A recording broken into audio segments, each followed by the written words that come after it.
Olá a todos, espero que estejam bem. Aqui estou eu numa nova semana para partilhar convosco mais uma leitura e mais alguns sussurros.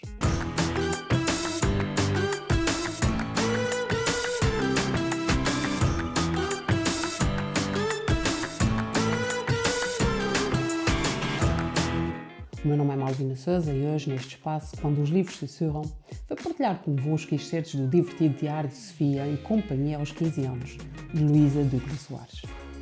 Antes de começar, já sabem, caso ainda não o tenham feito, peço-vos para não deixarem de subscrever o canal e para partilharem os nossos sussurros para que estes possam chegar a mais pessoas. 3 de outubro. Deram-me este diário quando fiz anos. Tive tal desilusão quando o desembrulhei que me apeteceu atirá-lo para o caixote do lixo. Um livro em branco, à espera que eu, que nem para ler tenho paciência, aí escreva a minha vida. Para algum dia, qualquer bisbilhoteiro ficar a saber os meus segredos mais íntimos se apanhar a chave. Era o que faltava.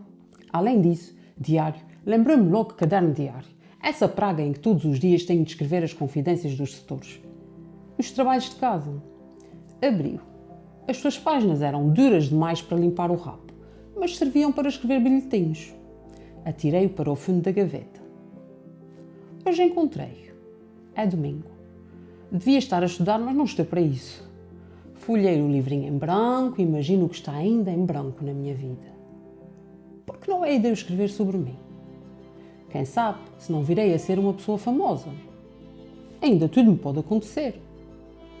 O diário de um super qualquer que o meu pai tem está recheado de altos pensamentos. Tão recheado que até enjoa. Fora os pensamentos. Viva o sol. Estou aqui fechada em casa com 4 dinossauros. Familiares. E chove. Ótimo para as alfaces, péssimo para mim. O que hei de fazer para sentir que estou viva, se não pôr a música no máximo? Aqui temos mais uma jovem que recebe um diário pelo seu aniversário, à semelhança do que já aconteceu com Anne Frank, que já vos trouxe aqui no outro sussurro há muito tempo. No entanto, ao contrário desta, Sofia não viu inicialmente utilidade nenhuma na prenda. Muito pelo contrário, o humor desta jovem é-nos revelado desde o início e vai marcando as várias páginas que vamos lendo, cheias de acontecimentos e vivências típicos de uma jovem, com a particularidade de nos serem transmitidos através do olhar divertido e até satírico desta, o que confere à obra um encantamento muito próprio. Aqui, Sofia começa por nos dizer como recebeu o diário e o quanto a prenda a desiludiu. E revela que não gosta de ler, ou melhor, não tem paciência para isso. Nada de novo, portanto, eis aqui a prova de que estamos perante uma jovem com características em comum com muitos dos nossos jovens. Depois, revela-nos que este livro em branco, que lhe foi oferecido, espera que ela nele escreva acerca da sua vida, e logo esclarece que não o fará, com receio de que algum bisbilhoteiro, como ela mesma diz, fique a conhecer os seus segredos. E mais uma vez, lá diz ela, era o que faltava. Decidida e com um caráter que se nota vincado e determinado. É neste excerto também que ela nos diz que a palavra diário faz lembrar o caderno diário, que por sua vez remete para os trabalhos de casa, ou seja, para um mundo que ela, à semelhança de tantos jovens mais uma vez, acha que faria muito bem dispensar. Antes de avançar, podemos já aqui abordar a questão do narrador, que é participante, dado que participa na história e conta na primeira pessoa, como podemos comprovar através do uso de formas verbais e pronomes exatamente na primeira pessoa. Deram-me, fiz, eu tive, são exemplos. Podemos aproveitar e fazer também referência à ação, que nos é avançada assim que se fala em diário, sendo que esta incidirá sobre a vida da nossa narradora, os acontecimentos que decorrem ao longo dos seus dias, assim como as suas emoções e as daqueles que lhe estão próximos, tal como é característica dos diários. E desta forma, fizemos então já menção a 2 categorias da narrativa, isto é, o narrador e a ação. Aproveitando a deixa do diário, recordo que este texto tem características muito próprias, como uma parte inicial, que menciona a data, 3 de outubro, depois a datação é uma das particularidades dos diários, com entradas que vão ocorrendo de forma mais ou menos cronológica e mais ou menos também frequentes, dependendo de quem escreve. Eis-nos assim também com a categoria da narrativa do tempo. Outra das características desse tipo de texto é o contar dos acontecimentos, dos sentimentos e das reflexões que fazem parte da vida de quem escreve. Daí que a sua escrita seja muito intimista e voltada para o eu. Em muitos diários podemos ainda encontrar fórmulas de saudação e de despedida, mas estas são opcionais. Ora, voltando ao nosso texto em particular, a nossa jovem, depois de verificar que as páginas do diário que lhe haviam oferecido eram, como ela mesma diz, duras demais para limpar o rabo, atirou mesmo para o fundo de uma gaveta. Até que um dia, mais particularmente num domingo, eis aqui nova referência temporal, no qual ela devia estar a estudar, mas não está para isso, ela volta a encontrá-lo. Folheia-o e, a olhar para as páginas em branco, começa a pensar naquilo que ela ainda não viveu e que está em branco na sua vida. Associação profunda, não é? Aqui, Sofia começa a colocar a hipótese de, afinal, escrever acerca da sua vida. E quem sabe se não será, um dia, uma pessoa famosa. E aquele, o seu diário, e a marca disto. Nesta altura, a nossa personagem faz referência ao pai, que tem um diário de um famoso que, segundo ela, está recheado de altos pensamentos, de tal forma que até enjoa, e faz com que ela queira atirar fora os pensamentos e dar as boas-vindas ao sol.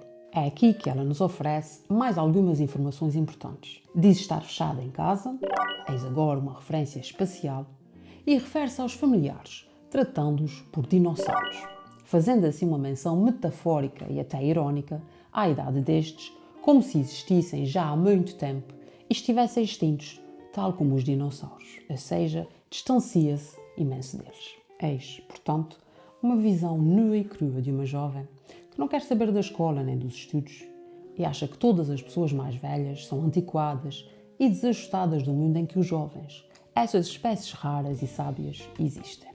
Falemos então das restantes categorias da narrativa abordadas ao longo deste excerto. O espaço, a casa dela, e as personagens, ela e os familiares, que Sofia simpaticamente designa de dinossauros. Aliás, todo este excerto, à semelhança do resto da obra, servirá para caracterizar, umas vezes de forma direta, outras indireta, a nossa personagem. Aqui temos a caracterização indireta, já que as características dela não estão diretamente referidas no texto, mas somos nós que vamos conseguindo caracterizá-la através do que ela diz e faz. E assim percebemos que ela é divertida, tem um humor muito próprio. Aqui poderia dar vários exemplos, como uma referência às folhas do diário serem demasiado duras para limpar o rabo, ou quando ela diz que chove e que isso é ótimo para as alfaces, mas é péssimo para ela. Entre tantos outros exemplos. É também uma miúda alegre, gosta do sol e da vida. Aliás, diz que se quer sentir viva e, para isso, põe a música no máximo. E tem uma visão muito própria dos jovens, de notar o cuidado na escolha de determinadas palavras, com intenções muito definidas. Por exemplo, o uso do diminutivo, ao referir-se ao diário, acentua a inutilidade e insignificância que a nossa personagem lhe quer dar, quando ela fala do livrinho. Para além disso, a forma como ela vai falando das coisas e descrevendo o que sente e pensa, ilustra muito bem a jovem que ela é, ou aquilo que ela nos quer transmitir que é. 12 de março. A Vanessa chegou-se ao pé de mim e perguntou-me de chapa: és feliz? Fiquei engasgada. Sei lá se sou feliz. Realmente não sei. Acho que de antes, quando eu era pequena e ridícula, eu às vezes era totalmente feliz. Como era feliz a pedalar, a sentir o vento na cara. Era tão feliz no Natal, a desembrulhar presentes, na praia, a chapinhar na espuma. Hoje, a felicidade é difícil de agarrar. Sonho com isto e aquilo, que quando acontece, se por acaso acontece, é felicidade em segunda mão. Perdeu metade do sabor. Tens tudo para ser feliz, dizem os meus pais, mas só refilas, embirras e irritas, nunca estás contente com nada. Encolho os ombros, não respondo a figuras de museu. Olho para a televisão, passa anúncios. Gente feliz porque gasta lexívia, lava os dentes, feliz pela Coca-Cola, pelo papel higiênico, pelas batatas fritas, pelos inseticidas. O telefone toca. Para quem há de ser, diz a mãe. É demais, parece que os teus amigos não podem viver sem ti.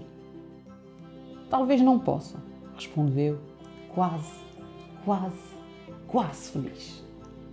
A pergunta da amiga leva Sofia a refletir acerca da felicidade e a estabelecer um paralelo entre a vida de antes e a de agora, na qual a felicidade parece algo muito mais difícil de atingir.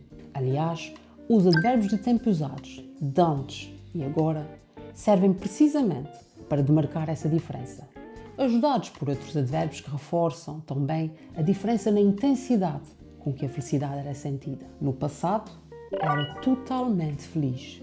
No presente, ela é quase feliz. Esta repetição mostra-nos como a felicidade, no presente, não é totalmente atingida. Assim, Sofia recorda o passado, a altura em que, através da dupla adjetivação pequena e ridícula, ela transpõe a imagem que tem de si, naquela altura, e que acaba por ser um pouco a mesma que todos nós temos quando recuamos ao tempo da nossa infância e fazíamos coisas absurdas e ridículas. Mas também é precisamente nessa altura que nós éramos felizes e não sabíamos, tal como Sofia diz que era. Outra revelação importante é de que a felicidade de antes era conseguida com coisas simples e, no fundo, as mais bonitas, assim como a de que hoje a felicidade parece difícil de atingir.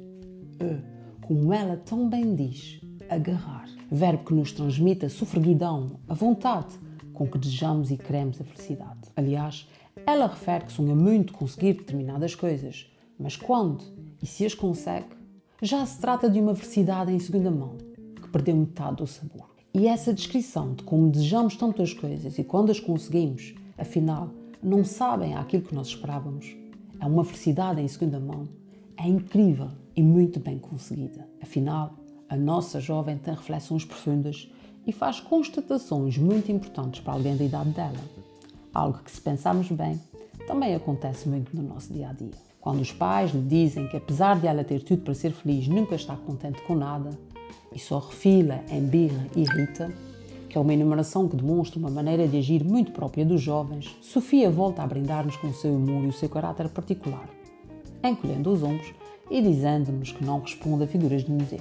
Metáfora esta que demonstra que ela considera os pais antiquados e, como tal, estes nunca a poderão compreender.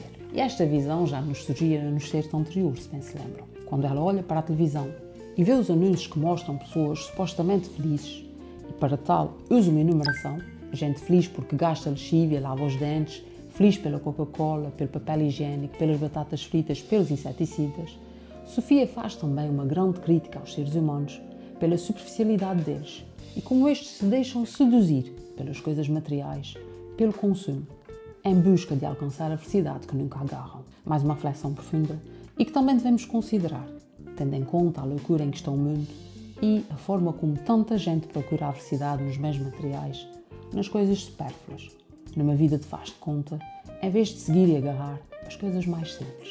Eis que essa enumeração da felicidade artificial é interrompida quando o telefone toca e a mãe de Sofia, com um tom de crítica e ironia ao mesmo tempo, pergunta se será, sabendo perfeitamente que são os amigos da filha e que, segundo ela, não sabem viver sem Sofia, ao que esta responde, talvez não possa, sentindo-se quase feliz, mostrando-nos que são os amigos que a fazem sentir-se bem, isto é, as pessoas, os sentimentos, o que acaba por ser uma boa lição para todos nós. Este é um livro incrível, de uma jovem que, ainda não vos tinha dito, decide usar o nome de código Sofia para que ninguém a identifique e, ao mesmo tempo, é uma obra que nos mostra a sua visão única e divertida da vida e nos dá grandes lições. Falemos um pouco acerca da autora deste livro, Luísa Ducla Soares. Nasceu em 1939, licenciou-se em Filologia Germânica, foi tradutor e jornalista, mas destaca-se como sendo uma das mais relevantes escritoras portuguesas de literatura infantil e juvenil,